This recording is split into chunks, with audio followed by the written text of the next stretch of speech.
Hello, everyone. Welcome to the conclusion of the It's DEI Dead series on Trap Chat Live. I am your host, Kirsten Greggs. Shout out to me for introducing myself for the second week in a row, because I never do that. I am so excited to be joined today by T. Tara Turk-Haynes, a Detroit native by way of Brooklyn, and now living in the great city of Los Angeles. She is a DEI and talent management thought leader and the former vice president of DEI and talent management of Leaf Group. She also has had a career in theater, in entertainment, formerly at Ticketmaster, Penguin Putnam. I said that right? You did. Penguin Putnam. Okay. The Crossroads Theater. She is Yeah. an avid traveler, speaker. I hear there was a Beyonce concert in London, and she was there for the Mute Yourself challenge. There was no. They didn't do that. No, that did not happen until we got to the States. We were not muting in Europe, and I want to say we would have, but nobody told us. We was just having a ball, and I'm still riding high off of it. So yeah. All right. And someone that I have not met in real life, but have developed a great rapport with online. This is my second time talking to her on a live podcast. She was one of the first Wins, Woes, and Wine guests, actually. I know. Isn't that wild? That is so and wild. That was a fun time. So Tara, please introduce yourself to everyone. Yeah, so you got the highlights there. I live with my husband and our 3 dogs in LA. I grew up in Detroit. I was actually born in California, but we moved, and then I was in New York for 10 years, and then back here to LA.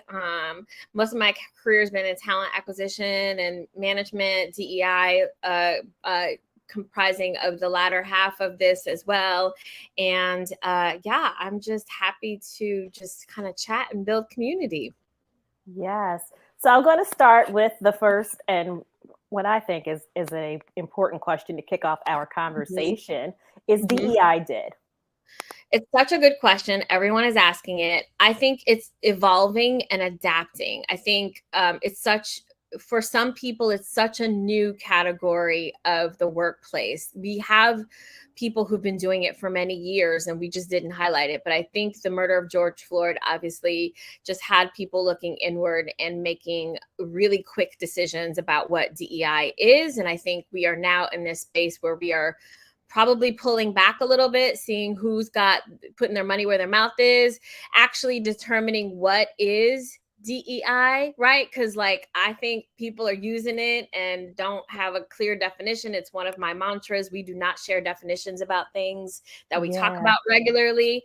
But I like to talk a lot about there are 3 buckets. So I do think Tara J. Frank's book, The Waymakers, is such a profound impact on me. But she talks about the 3 buckets of people when it comes to DEI. There's that person who is, adamantly, fervently for it, right? And then there's that person who's kind of on the fence. And then there's people who are immovable. And I think companies are the same way. There are companies who are definitely diehard going for it. There are companies who are just I'm just not sure. And then there are some companies who are absolutely not.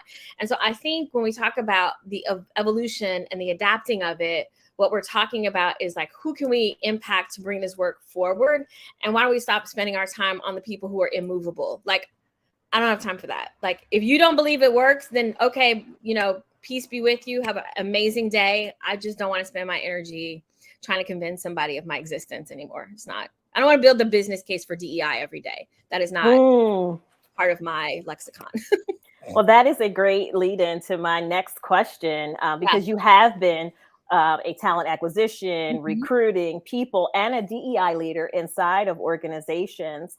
What challenges or barriers do you encounter when building out and promoting DEI programs to the organization as a whole? I think the hardest part is having people. So some companies don't do a great job of understanding why. Why are we doing this, right? And spreading the evangelism of why we're doing this. So when people hear about it, they're going to be people who immediately just go like, well, I don't understand why we're talking about this within the workplace, right?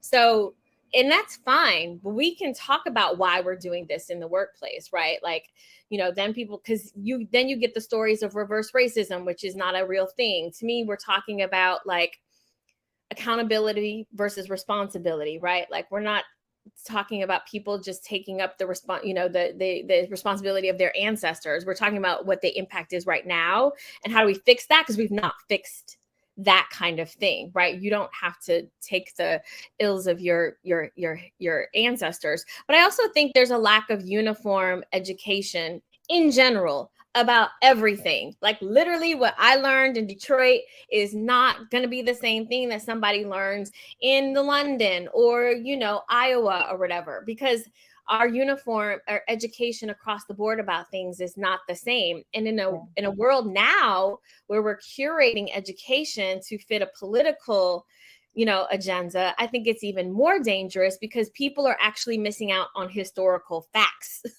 like literally you are out there loud and wrong about history, like just out there loud and wrong. And that does not contribute to us coming together at all. So some of those barriers are really kind of getting over the perceptions of what people think DEI are.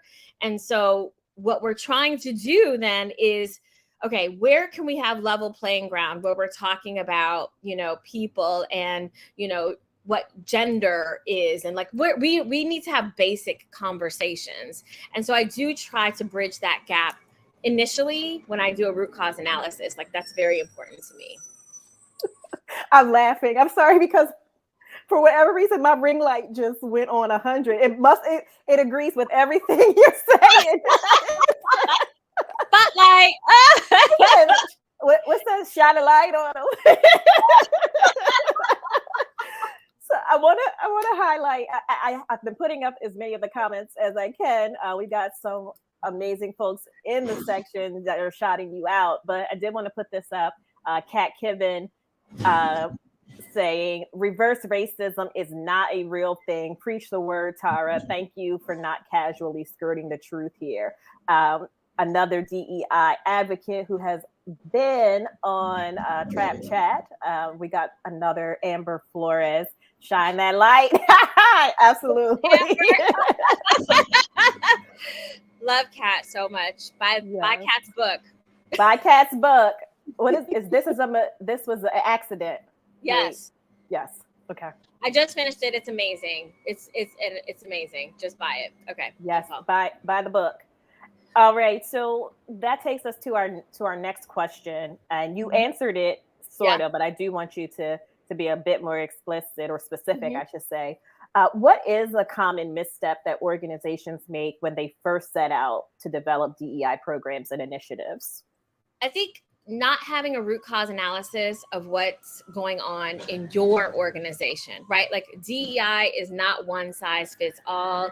Your environment can be vastly different from what's happening in Google or someplace else, right? So it's really important to be able to figure out what's going on in our environment.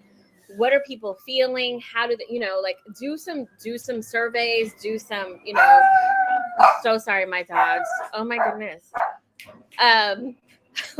Life at home. Do some root cause analysis, do some, because one of the things that I was talking to somebody recently and they said, this is the first time I've heard someone go against unconscious bias. And I was like, yes, because I feel like it doesn't work. And there's studies that show that. And I think companies wanting to do an easy fix will say, let's just administer unconscious bias training. Who wants to sit through 8 hours of something online like that doesn't really resonate, right? And maybe that's not even what's happening within your organization. It's not like a Band-Aid for surgery, right? So you've got to figure out exactly what's going on in your organization and then prescribe something that actually will help you along the journey, because it's a journey, right? Like you're not going to be like DEI check done. Okay, we're on to the next thing. It's actually a business, like strategic business analysis that's supposed to help make your company stronger. Like you don't do like an audit, in accounting once. okay, I've audited, we're good. It's the same thing. It's very important because it contributes to the fabric of the success of your company. So if you're doing it right, you've already set up a plan, right? We've got our stakeholders, we've got accountabilities. We see where we are deficient. We're going to try to attack these areas. It's not unlike any other business plan. It really isn't. It's like we try to make it complicated by trying to, I think emotions coming into it, or gut feeling, which is wrought with bias, if we really kind of want to talk about it. But you have to do the data and really kind of put a plan together. And I think that's where a lot of companies go wrong. Absolutely. We got some folks agreeing with you. Oh my God, yes, do that analysis for your business. Quit copying and Yes. pasting from other companies. Yee. DEI is not one size fits all. That's right. Kat, again, I hear way too many people who act like DEI is not only one size fits all, but Yes. also think it has to please everyone. Ooh, Hmm. how? So there's a question. How do you handle that? That See, everyone has to feel good feedback. that's really a good question, because why is it that we have to make people feel good when we're talking about DEI, but we're not doing that when we're talking about performance, metrics, or we're talking about business initiatives? Like, why is that the one place where everyone has to feel good? It's going to be an uncomfortable conversation, but we're all there for growth. Like, who takes a job without being like, I'm going to learn something new? You know what else you'll learn about people in this job, because that's what DEI helps us do. So like, I just don't want us to think this is like an initiative and it's like, a fun club we join when we're in high school. Like, that's not what this is. This is about really understanding the person you're working next to in such a complex and beautiful environment. And your company is willing to provide that so that you all are collaborating better. And maybe, you work better. And maybe then other things, happen because of that. But like, the feel good piece of it is just like, I don't know anything in my life where I'm always like feeling good. When you're meditating, and Kat and I, we're kind of going back and forth on social about this. I was meditating the other day and I had full on tears come on. Like, meditation's good for me, but I had tears because I realized I hit something. Like, there was a thing I had to go through in order to evolve from wherever I was. Right. That's what this is. This work allows us to be better. Absolutely. Again, everyone agreeing in the comments, and you alluded to this earlier, and I think we're still on that in 2020. So of course, I have to ask this question again. In 2020, we did see a surge in organizations' public commitments to DEI. Yeah. How can organizations hold themselves accountable for their DEI goals and initiatives? I think we need to lean into data metrics a lot more. It's okay to release demographic data that's not wonderful, that doesn't put a beautiful PR spin on where you are. Like, you see some companies who are like, and now our executive team is 30% women. And you're like, I can do math, right? Like, I'm not the greatest mathematician, but I understand what that math is. So I just think you don't have to just put the data out there and say, this is the journey that we're on. Being transparent about that journey, communicating, to your team and to your company and to, your customers and your consumers, being very vulnerable. Because, we don't talk enough about this. Brene Brown, the guru of, vulnerability and leadership, is correct. Like, a great leader is not the one who has the answers all the time. A great company isn't one that always has the answers all the time. I think we should be like, you know what? We messed up right here. Like, this is not like, but we are fixing it. And this is the plan that we have. And I don't think a lot of companies value internal communications as much as they can, because talking to your people is a skill set. It is an art form. It is not something that, your intern can just go out there and send a mass communication and like check done. So we have to remove like this idea that some of this work is very administrative. It is skilled work, and there are people out there who can do that work. So leverage that. Don't make it harder for yourself. And then remove the gatekeepers. Like, honestly, like I said, Tara J. Frank, the way makers, there are some gatekeepers out there. And I think fundamentally, if you are in charge of DEI at your organization and you do not believe this work is important, then you are not going to be successful, and neither is the company. Like, this is not something that you can just say, like, I don't really believe in it, but I'm really good at it. No, it doesn't work that way, because because of the challenges of this work.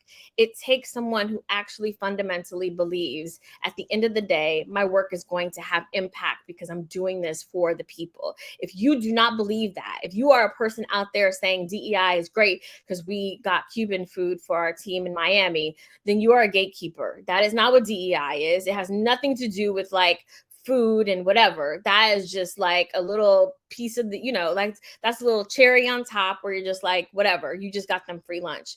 That is not what DEI is, right? So if you are in charge of DEI and you don't believe in it, you're all that you can have the best plan and it will not work. Whoo-wee. That is one of my the Black History Month trivia contest. Who is Garrett A. Morgan? I'm not going to knock those pieces, but that is not DEI. That is an accessory to the hard work that you're doing all year round. If you want to do something that's like fun and whatever, I'm not going to knock you, but that's not the actual work. The actual work is all day, every day of the year. Yes. Auditing, data, making sure people have equitable access to things. Like that is the hard work. The other stuff is like, that's the fun stuff, right? And like a lot of people ask me how to get into DEI and they think that fun stuff is the job, and it's not. That's a piece of it, but it's 20% of it. So along with the public commitments, we did see a big surge in what you just said, hiring DEI team members, employees inside of organizations. But fast forward, if we're looking at the news, there's a lot of deep cuts coming on in DEI budgets and their programs. Mm-hmm. What guidance or insights do you have for corporate DEI professionals and external consultants who are still, doing the hard work, but they're experiencing fatigue and burnout while working? And are there any resources besides the ones that you've already mentioned that you would recommend for those interested in sharpening the tools in their toolbox? I'm going to say something probably not traditional, but the first thing I will say is get your self-care together. Like, you are on a front line of a hotbed topic daily. There is burnout. There is a fight every single time. You need to make sure you prioritize your self-care, whatever that balance looks like for you. Because one of the things I think I learned early on is that I cannot care as a DEI professional more than the person at the top who hires me, who pays my salary. Like, I cannot, and I took on the burden of making sure everybody comes along. And at the end of the day, I can't do that because I will burn out. You cannot care more than the person who is signing the checks, the CEO, like whoever. You cannot care more than them. And then second, focus on those who want to change. I think a lot of DEI people try to move the immovable rock, the mountain. That's not going to happen. We spend a lot of effort trying to convince people that our existence is fundamental, and like that equity is really important. I get so many trolls on LinkedIn when I post articles that people are literally just coming for me and trying to do, devil's advocate, which why would you want to be the advocate for the devil? I don't understand, but that's fine. Why are you fighting so hard against equity? I am not having the same experience in this world than you are. So when I tell you what my experience is, understand I'm telling you from my lived experience, as my good friend John Graham talks about all the time. You have to understand that, your efforts have to, and my husband told me this early on, focus on the people who really like are receiving it, even if they're on the fence and they're having a conversation with you. But I definitely think self-care is going to be the biggest thing, because there's so many resources out there. There are books, there are certifications, but also find your community, find the people like you and me. You know, we find each other on social media, we find each other to big each other up, to give each other resources, to like build community, because self-care and community are the best ways we're going to get through these times, because we are not done proving that our existence and that equity is important within the workplace. We have a long way to go, and it's going to be a long journey. So we got to figure out how to keep the wheels on for each other. Yes, there are so many more people again in the comments talking about retweet. I have Aaron Backman's statement right here, who started off our series talking about neurodivergence. The devil doesn't need an advocate. No. That saying that is life advice that every DEI person needs. You have to have boundaries on energy, or you won't survive this work. Yes. I learned that the hard way with some major burnout after Pride Month. And it hurts my heart, because there are people like Kat and Demario who in the comments, and and Aaron, who are out there being so vulnerable about who they are, and to constantly have to make the business case for why that matters in the workplace is exhausting. So all of those out there who are just doing the yeah buts and the, how about, but what if, you're not helping. Either you're helping or you're harming. Yeah. There's no in between. Yes.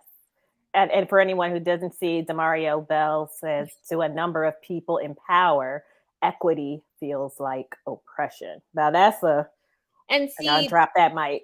It is. And Demario is so smart at Culture Amp. But what I will say is, one of the things when I got to college, I had a professor who talked about, this class was called The Whiteness of Blackness, which I went to the new school at Eugene Lang. And we were talking about Nella Larson's passing and all of those kinds of texts. And the first day he said, what are you willing to give up in terms of your privilege so that everyone has an equitable experience? Because we all have a privilege, right? So what are we willing to give up and actually to create an equitable society? And personally, what are you willing to give up? Is it that you can go into a store without being followed? Is it that you can change your hair? Is it, there are all these little pieces we take for granted every single day that not everybody can actually partake in. And we need to really examine our own privilege regularly. Love that. So we're coming down to the last two questions in the business portion of the conversation. Yes. Now we talk a lot about these programs, and I think sometimes it just feels like folks are doing work for the sake of doing work. So I wanted to ask you, what metrics or KPIs should organizations track to measure positive outcomes and improvements that result from their DEI programs? And then how often should we be measuring? I want to go back to data being your friend. And I don't think you have to recreate the wheel, because a lot of companies are already tracking some of this data. You can leverage your HR teams. You can leverage your marketing teams. All of these analytics are already happening. So like, for example, at Leaf Group, one of the things that we did is we're going to put our demographics out when it comes to gender and race and management, so that we can kind of see what we're doing. We updated it quarterly. Another thing when you're talking about some of this stuff, and we also did it for talent. Shout out to Rona, who helped me build, Rona Pierce, who helped me build out these operational things as well, is like, how can we tell the story of why we're collecting this data? Because that's another thing, is like, if it's voluntary data, specifically when it comes to your talent acquisition programs, you have got to tell your candidates why you're collecting their personal data, because other than that, there is a whole like conspiracy theory 101 is going to come in, where they're just like, I didn't get that job because I told them X, Y, and Z. If you are literally telling somebody, we're collecting this data because we want to be a better company, your data helps us understand your journey through this process, right? So when you're talking about voluntary data, you've got to leverage your marketing or your comms team to help you build that story so that so it lands correctly. Then you're going to your HR analytics team. Who's getting promoted? How often? What does that look like? Doing an audit. What does compensation look like, right? What is performance management? How is that working out? Who's getting what feedback and how is it impacting them? Retention. We use Culture Amp a lot. We use Culture Amp for engagement surveys, onboarding, and exit surveys as well. So we were saying, okay, you've onboarded. How was your experience? What is that? Who is that? What does that demographic look like? When people are leaving, what happened? How come? What do you feel? And like all of these different things, you can put all of this data together to tell the story. I feel like some of it is great quarterly. That might be too much for some companies, but at least if you're doing it like minimum twice a year, you're able to see the journey, right? This is the beginning of the year. We're ending the year this way. I do think that it's really important to just kind of be able to tell the story. Again, leveraging your comms team, working with them and saying like, here's what the data is telling us. How best can we tell this story both internally and externally? That's it. Like, it's not, we don't have to overcomplicate it. There are other pieces of it depending on the company that you're at, but these are the basics that you can cover that will really be beneficial. Yes. And that Melissa, Avrintaki, I hope I said your name correctly. It's saying yes. Yes, that's Melissa. Yes. Okay. Transparency is the key. I don't like messing up people's names. I tried. Yeah. I apologize if I said your name wrong. All right. So, a lot going on in DEI. A lot. Yes. Yeah. So what trends do you see emerging and how can organizations prepare for the future of DEI? So I think there's a lot of noise out there. I think the companies who are going to not be so focused on actually embedding DEI into their companies are using the noise as an excuse to not do it. So again, don't be the person who's trying to go in there and be like, I'm going to change that company's mind. Listen, if they're telling you DEI is not important, don't focus your energy on trying to move that mountain. You're not a superhero. I like superhero movies. I watch them. I am not one of them. Totally. There's a difference between the two of them. I think that the companies who mean business are definitely going to be the ones who still put the money where the mouth is. There's an article, I think, out recently about CEOs talking about still doing the work of DEI, but they're not talking about it as much because the talk attracts social media and detractors. And so they're mentioning it a lot less in their quarterly and their annual, investor conversations, but they're still putting the money out there. Okay. One of the things I have seen is that some of the DEI jobs I've seen are a little more junior than usual. So I'm not sure what that's going to look like. Like, hopefully you have the resources enabling that person to do what that job requires and not just like getting someone junior because you're trying to check the box of DEI. But we shall see. Like I said, hundreds of years of inequity for many underrepresented people in the past 3 years have been a roller coaster of a ride. And we're not done because it's going to be evolving and adapting into whatever it's going to be. And hopefully where we get to is we're defining what the job of DEI is within that organization and not just like copy and pasting the role and expecting people to just kind of, move miracles with no money, no resources, and then not even using data as our friend at all. Yes, I love it. So yes, DEI, as evidenced by this conversation, is evolving and adapting. It's not dead. I haven't get anybody to say it's dead. No. So that's it. That's the answer. It is evolving. It is adapting. All right, let's move to the rapid fire questions. What is the best piece of career advice you never took or you took later in your career? I have 2 pieces of advice that I did take that were really helpful.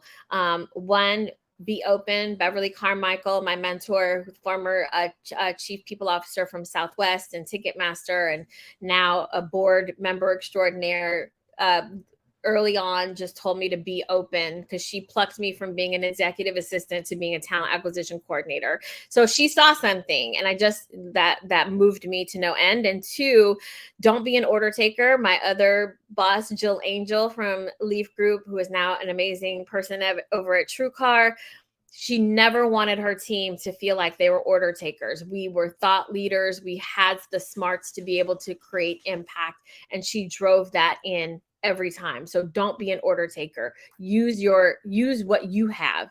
You are a unique individual. You can bring all of that, and it's always, it will create impact wherever you are. I love that. Who was it that said don't be an order taker? Jill Angel. She's the CPO over at TrueCar. All right, we're going to get this one up. So okay. The first one, be open. Yes. That's Beverly. great advice.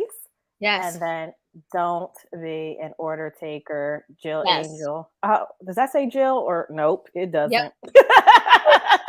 It says Jewel. It says Jewel. In my mind. So yeah, we tried. All right. So this is another question. So you have to use so I'm gonna get 3 out of you. Yeah. What advice would you give to your early career self? Agility is resilience. Ooh. I realized early on that if I can be flexible enough to not have a fixed mindset of what an outcome looks like, I will be resilient. I don't know best. That's why I'm alive and experiencing life. So I can see how things play out. I don't, you don't have to be religious, spiritual, whatever, but I do feel like we don't know the future. And until I can figure out what the future is, I'm just going to be agile. All right. Agility is resilience. You heard it here.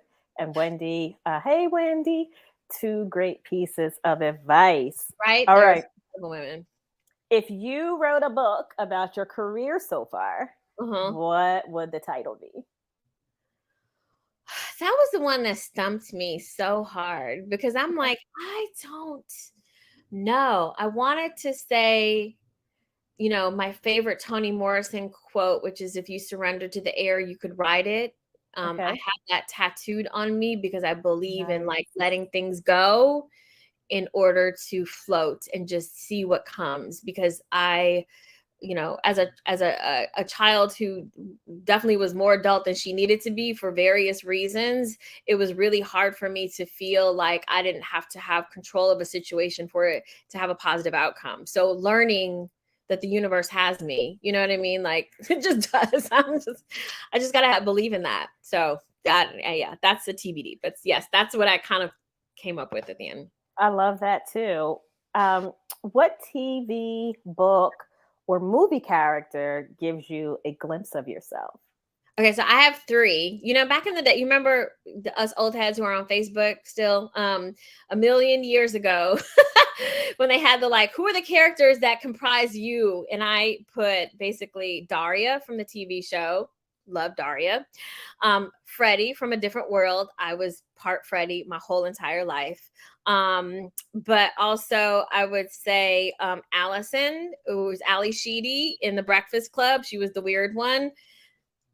Those 3 encompass exactly who I am. I can see those. I can see all those people, and I loved Daria. Yes, I love Daria. Love her. Yes. All right. So I'm just going to put it out there. It's in the universe now. There's a need for a Tara Turk-Haynes book, and it's written. It's out there. It's in the universe. So yes, you got to do it. Thanks, community, for building me up. See how this goes. Oh, and look, my husband's on there. My husband. Thank you. So proud. We got it. No. So proud. Amazing strength of conviction. Love it. Shout out to supportive partners. That is awesome. All right. What's your go-to song or songs or music genre when you want to hype yourself up?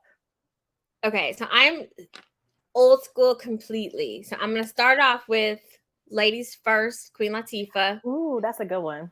I literally, there's no, and I just revisited it after the Forest tour, because I forgot how amazing we used to be. Hip hop 50 years this year. I'm into it. Absolutely. Yeah. Beyonce's Freedom. I literally just get goosebumps still, and I start sweating when I hear that song. And I'm like, I just want to run through a wall. Like, I don't know. Like, I'm like, I'm gonna take the world, I'm put it on my shoulders and let's go. Like, that song just does it for me. And then Din Dada by the Roots. Well, Din Dada used to be like an old German house song, but the Roots redid it. And like, when I listen to it, I literally am just like, I just get so hyped. It's just like, I can't sit still. So those 3 songs together, I probably will solve all the world's problems if I can just like listen to them on back repeat. I love it. I love it. I'm not going to, I have learned my lesson of making fun of people's songs. So I'm not going to make fun of anybody's songs because I don't want to get any more hate mail. No. It started when I said I didn't like Kirk Franklin's Stomp, and it's just been downhill from there. Not my favorite song, but I get you. I feel you. Because actually Salt and Peppa performed it at the Force tour, and I was like, this is an interesting flex right now. But I forgot that Salt is born again. So I was like, oh, and that she did a piece of it. I was like, oh, okay. That part is the only thing that like kind of makes the song tolerable for me, because it's just not it's like Vacation Bible School singing Father Abraham had many sons and many sons had Father Abraham. I am one of them, and so are you. So let's just not sing this song. All right. But hey, what do I know? I'm just everybody has a right to their opinion. I might share that one with you, but I'm not going to say yes or no. Don't say it. And then there was some discussion on what was the best Mary song, and again, it's always the churchy folks who have the biggest opinions. Myself included. Person. Like, I love a choir, so like for me, if you give me a choir, I'm great. But when we start talking about like chart topping gospel songs, I'm probably not going to be able to have a great conversation there. You're from Detroit. I mean, you're like a surrogate Clark sister or something. I don't know. Oh yes, I couldn't have that song. Can I get a witness? Okay. Are we about to have church? I love this song. You know what? I am not, again, I've said this, I'm not a religious person, but if it speaks to the heart, that's what to me is spiritual. It connects us to the universe. And that is what we move when we talk about community. So the community says no comment. So that's like no comment. Yeah, that's what the community has spoken. No comment. No comment. All right. So we didn't solve that, but we did have a great conversation about DEI. Again, it's evolving and it's adapting. And I do think that pretty much sums up all of the conversations that I've had this month with Aaron Backman, with Rebecca Warren, last week with Charles Coleman Jr., and now you closing out what has been a tremendous series for September, leading us into October, which I think I'm going to call Opportunity October. I got on my no shirt today, but as you guys know, that's my anniversary month, so I kind of sit back in October and just let folks shine a light, people who have been very instrumental and very impactful in my life, and just bring you some folks who aren't necessarily in HR or in talent acquisition, doing that kind of work. Although my first guest is a TA leader who is also an ordained pastor. So interesting. They saved me from a great deal of heartache in the workforce. Remember that Key and Peele skit about Luther, like Obama and Luther. Yeah, I'm the one that pops off, and they're the one that calls me down. Thank you, Rona. We all need them. Yes, thank you, Rona. So I told everybody what's next for me. Tell everyone what's next for you, where they can support you as they wait for your upcoming book. So right now, I am finishing up a play. I have a commission that I'm Oh, doing, so that's my other part of my life, and so it's giving me a run for my money. But I will actually, and I'm doing some speaking things. I, was at RecFest last week, and then I'll be at Culture Amp for their leadership summit and doing some other things. But I actually want to take this time to not support me, but I want to say something to TA professionals. You and I had this conversation yesterday on one of the socials. A lot of people are looking for work right now and they are not having a great candidate experience. And this to me makes me livid. It's a travesty. And it's not just because it's happening to people that I love very much in my life, but also just in general. We have to do better. People are yeah. getting ghosted. They're not hearing back from people. This is the anti-equity. This is against DEI. This is absolutely something that candidates will remember in this moment when you have not treated them the way that they deserve to be treated through a talent acquisition process. We have this process for a reason. There are so many people out there who are not having a great experience. I just want us to take a moment to step back and think, how can we be more humane and mindful throughout all of our processes? So if you really want to support me, figure out how to do better in the jobs that you have. How can we create impact? Again, if you're not helping, you're harming. Stop sending rejection emails to people at 11:30 at night on a Friday. You can schedule that ATS. We all know how ATS works. You don't need to do that for people. Stop. Just think for a little bit on what you would like to receive back for yourself if you don't do it for the community, and just humanize things. Make it a better experience for people, because this is against every DEI work that you're going to try to do within your organization. Candidates do not forget. They have a long memory. So when No, these they don't. tides turn and when you can't find somebody for your roles, chances are somebody did some damage to your employer branding in this moment right now that we're having, where people are really struggling. Absolutely. That is tremendous advice, and I appreciate you for it. Um, all of you who are looking for work, whether you're in TA, whether you're in HR, whether you're in DEI, no matter what, know that you are supported, Yes. and that you're closer to your next opportunity than you could imagine. Yes. Don't be upset, because some days it's not going to be fun. I have not fun days myself, so Listen. I can tell you on both sides of it, when I'm recruiting for Yep. people and when I'm in the situation I'm in now, where I'm looking for 100%. a full-time role. Like, there are going to be days that you just need to say, you know what, I'm not doing it today, and that's okay. Like, And that that is is okay. And it's That's hard okay. for some days, but you have a community. Let them raise you up, Yes. and don't put all of your identity into how someone else Mm-hmm.